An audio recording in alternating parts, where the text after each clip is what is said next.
আগের ভিডিওতে আমরা আলোর প্রতিফলন সম্পর্কে পড়েছি। এবার সেখানে আমরা দেখেছিলাম আলোর প্রতিফলনের দুটি ভাগ, একটা হয়েছিল নিয়মিত প্রতিফলন এবং অপর একটি ছিল বিক্ষিপ্ত প্রতিফলন। এই নিয়মিত প্রতিফলনের ফলে কি হয়েছিল, আলোকরশ্মিগুলি যেভাবে এসেছিল সেই রকমভাবে ফিরে গিয়েছিল। আর বিক্ষিপ্ত প্রতিফলন, এই প্রতিফলনটার উপর আমি একটু বেশি জোর দিয়েছিলাম, কারণ এই প্রতিফলনের ফলে আমরা আমাদের পারিপার্শ্বিক সমস্ত বস্তুকে দেখতে পাই। কেননা বিক্ষিপ্ত প্রতিফলনে যে আলোকরশ্মিগুলি আসে সেই আলোকরশ্মিগুলি যেন কোনো একটা অমসৃণ প্রতিফলক, এখানে একটা অমসৃণ প্রতিফলকের উপর এসে যখন পড়ে তখন সেই অমসৃণ প্রতিফলক থেকে আলোকরশ্মিগুলি কিন্তু চারিদিকে ছড়িয়ে পড়ে। দেখো এখানে একটা রশ্মি এসছে এইদিকে চলে গেছে, এবার এখানে একটা রশ্মি এসছে এদিকে গেছে, এখানে একটা রশ্মি গেছে উপর দিকে গেছে। এইরকমভাবে যদি আমি আরও দু তিনটি রশ্মি নিয়ে আসতে পারি তাহলে সেক্ষেত্রে আমরা কি দেখতে পাবো, আরও কিছু রশ্মিকে যদি এখানে আমি নিয়ে আসি তাহলে আরও কিছু রশ্মি কেউ এইদিকে যাবে, কেউ ওইদিকে যাবে, কেউ ওইদিকে যাবে। এইভাবে বিভিন্ন রশ্মিগুলি কিন্তু পরস্পর থেকে কি হবে, দূরে সরে যাবে, অর্থাৎ ছড়িয়ে যাবে। আর এই ছড়িয়ে যায় বলেই আমাদের এই বিক্ষিপ্ত প্রতিফলনটা আমাদের কাছে খুব প্রয়োজন। আর তাই আমরা এখানে এই বিক্ষিপ্ত প্রতিফলন সম্পর্কে যা পড়েছি তার আমরা উদাহরণ দিয়েছি। কি উদাহরণ দিয়েছি? আমরা বলেছিলাম যে বিক্ষিপ্ত প্রতিফলন ছিল সিনেমার পর্দা। সিনেমার পর্দা একটা অমসৃণ, এই ব্ল্যাকবোর্ড এটাও একটা অমসৃণ। আমাদের কাছে মনে হতে পারে এটা একটা মসৃণ প্রতিফলক, কিন্তু আলোর কাছে, আলো যেহেতু খুবই সূক্ষ্ম, তরঙ্গদৈর্ঘ্য খুব কম, আর তরঙ্গদৈর্ঘ্য কম হওয়ার কারণে আলোর কাছে এই ব্ল্যাকবোর্ডটি বা এই হোয়াইট বোর্ডটি হলো অমসৃণ প্রতিফলক। তাই এখান থেকে বিক্ষিপ্ত প্রতিফলন হয়, যে কারণে এই লেখাগুলি কিন্তু এই ঘরের ভিতরে যারাই বসে আছে, কেউ ওই কোণে আছে সেও দেখতে পাচ্ছে, আবার এই কোণে যে বসে আছে তারাও কিন্তু এই লেখাগুলিকে দেখতে পাচ্ছে। যে কারণে এই হোয়াইট বোর্ড এটা হলো বিক্ষিপ্ত প্রতিফলন হয়, এটা হচ্ছে অমসৃণ প্রতিফলক। আমাদের ক্লাসে যে ব্ল্যাকবোর্ড থাকে সেগুলি হলো অমসৃণ প্রতিফলক, সেখান থেকেও বিক্ষিপ্ত প্রতিফলন হয়, তাই তো। এইবারে আমরা বিক্ষিপ্ত প্রতিফলনের যে অপর একটি উদাহরণ দেব, সেটা হচ্ছে যে আমরা দেখেছি সূর্য উদয় হওয়ার ঠিক আগের মুহূর্ত, অর্থাৎ সূর্য তখনও কিন্তু ওঠেনি সকালবেলা, তার আগের মুহূর্তটাকে আমরা বলি ভোরবেলা বা উষা। আবার ঠিক সূর্য অস্ত গেছে পশ্চিম আকাশে, অস্ত যাওয়ার যে পরের মুহূর্তটাকে, যেটাকে আমরা বলি সন্ধ্যেবেলা বা গোধূলি, এই দুটি সময় কিন্তু সূর্যকে আকাশে দেখা যায় না। কিন্তু তা সত্ত্বেও আমরা আমাদের চারিপাশে পরস্পরকে দেখতে পাই এবং পারিপার্শ্বিক যে বস্তুসমূহ অর্থাৎ ঘরবাড়ি, গাছপালা, এই সমস্ত কিছুকেই আমরা দেখতে পাই। এখন প্রশ্ন, এই উষা বা এই গোধূলির সময় আলো আমাদের পৃথিবীতে বা আমাদের কাছে কিভাবে আসে? কেননা সূর্য তো তখনও আকাশে ওঠেনি বা সূর্য অস্ত চলে গেছে, সূর্যকে দেখাও যায় না, তা সত্ত্বেও সূর্যের আলো আমরা কিভাবে পাই? এটা দেখার জন্য আমি যেটা করব সেটা হচ্ছে যে এইখানে মনে করো এইটা আমার হচ্ছে পৃথিবী, আর্থ, EARTH, এটা পৃথিবী।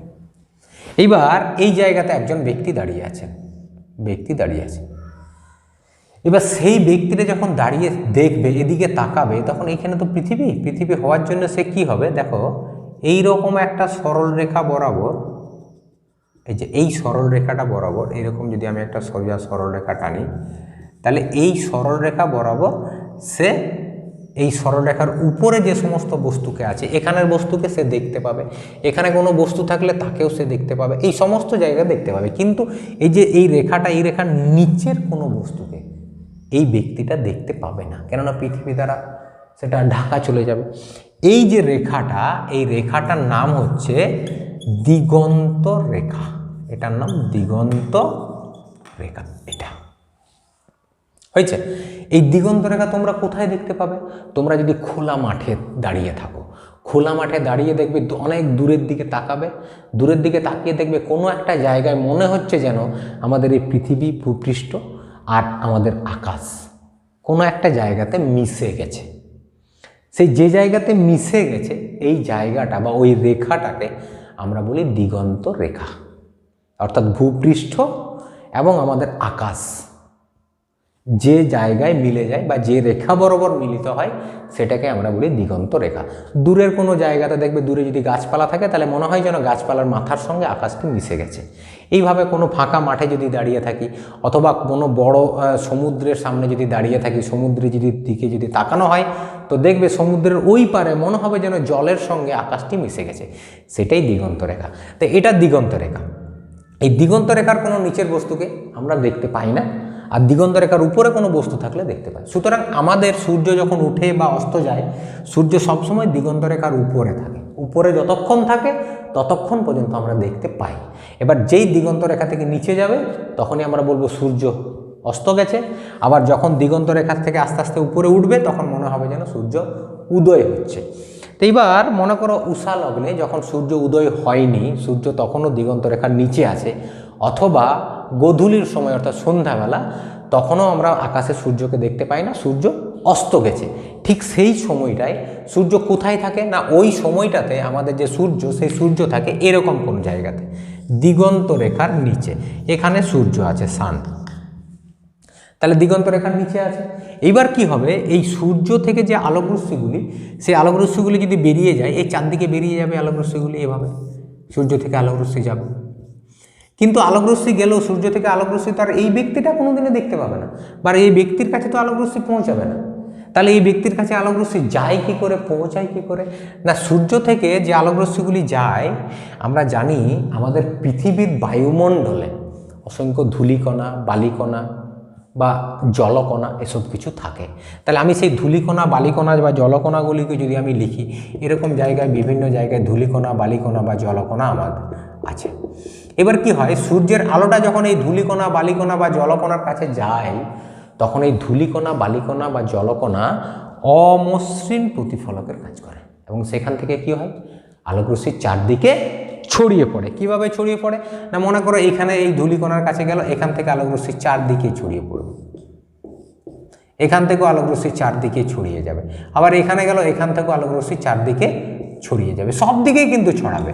এখান থেকেও আলোকরশ্মির চারদিকে ছড়িয়ে যাবে, এদিকেও যাবে, এদিকেও যাবে, এদিকেও যাবে। তা দেখো, এই সমস্ত জায়গা থেকে কিছু না কিছু অল্প হলেও আলোকরশ্মি কিন্তু এই ব্যক্তির কাছে আসছে, যার ফলে এই ব্যক্তি তার কাছাকাছি যে এলাকা, এই এলাকাতে সে সবসময় আলোকিত দেখতে পায়। সবসময় বলছি, কিছুটা সময় সে আলোকিত দেখতে পায়। যখন সূর্য উদয় হয়নি তার কিছুটা আগে সে আলোকিত দেখতে পায়, আমরাও দেখতে পাই, আমরা পারিপার্শ্বিক বস্তুকে দেখতে পাই, যেটাকে আমরা উষালগ্ন বলি। আবার সূর্য অস্ত গেছে সন্ধেবেলা, পশ্চিম আকাশে অস্ত চলে গেছে, তারপরেও আমরা কিছুটা সময় পরস্পরকে দেখতে পাই। আমরা আমাদের চারপাশের ঘর বাড়ি, গাছপালা, এই সমস্ত জিনিসকে দেখতে পাই। এই সময়টা, যেটাকে আমরা গোধূলি বলি, এই সময়টাতে আলো বিক্ষিপ্ত প্রতিফলনের মাধ্যমে আমাদের কাছে আসে। তার ফলেই আমরা উষা বা গোধূলির সময় সূর্যকে আকাশে দেখতে না পেলেও আমরা কিন্তু আলো দেখতে পাই। আলো দেখতে পাই না, আমাদের মনে হয় যেন আমাদের কাছে আলো আসছে, যার ফলে আমরা পারিপার্শ্বিক বস্তুসমূহকে দেখতে